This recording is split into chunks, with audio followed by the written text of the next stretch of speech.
Welcome back, my Rocket League players. I'm Coach Aero, and in this lesson we're going to be covering another essential aspect of a good mentality, handling losses, and we will define growth and fixed mindset, and how to maintain a growth mindset. In your journey as a Rocket League player, you will lose a lot, so this lesson concept is crucial to understand because it will help you improve on a more consistent basis if you are not getting tilted after losses. For this lesson's warm-up, we will be doing our old reliable warm-up in free play. For those of you not familiar, go into free play and work on hitting the ball as fast and hard as possible and try to follow up your touches as quickly as you can. And what this is going to do is this is going to get your mechanics warmed up really fast. In your journey as Rocket League players or anything really competitive in life, you will lose, you will fail, you won't succeed every time. And what truly separates the players that end up improving and the ones who stagnate in skill are the ones who are able to incorporate a growth mindset and not a fixed one. A growth mindset is defined as believing that even in spite of failure, your skills will adapt and eventually improve, while a fixed mindset involves believing your skills are stuck where they are at, you're unable to improve, and you give up when frustrated. Obviously, the fixed mindset will greatly inhibit our ability to grow as players. A good thing to keep in mind is that everyone makes mistakes, and even RLCS players were at one point making the mistakes that you are, and even still could be, depending on the mistake, as they're not perfect despite being professionals, and thus no one is. Keep in mind that constructive criticism and feedback are essential parts of keeping a growth mindset, so we're going to practice giving ourselves constructive feedback to help get us familiar with the process. For this drill, we are going to play either a 2v2 game or a 3v3 game. Either one is fine, and we're going to be saving the replay. And following the game, I want you to go into the replay and find 2 examples of a mistake that you made and identify what you should have done differently in that situation.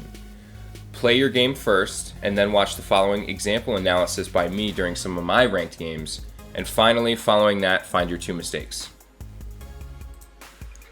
Alright guys, here we're going to be taking a look at an example of one of my 3v3 games where we end up getting scored on, and it deceptively looks like this would be my teammate's fault for double committing, but this is a good example because I want to illustrate to you guys that blaming your teammates is not the right mindset that you want to have. There's always something that you could have done differently in a play to prevent getting scored on or at least lessen the chances. And here is a good illustration where you can see that we are up on offense and I get a good challenge, and right here I make the decision to go for the corner boost, right? And that's important, keep that in mind. Both my teammates double commit and get beat. A poor touch by Spacey, but if you guys look at this, and if I never went to get this corner boost, I would have been back so much quicker. I would have been behind Spacey, and from his perspective, that would just be easier to see that that is my ball to go for and not his.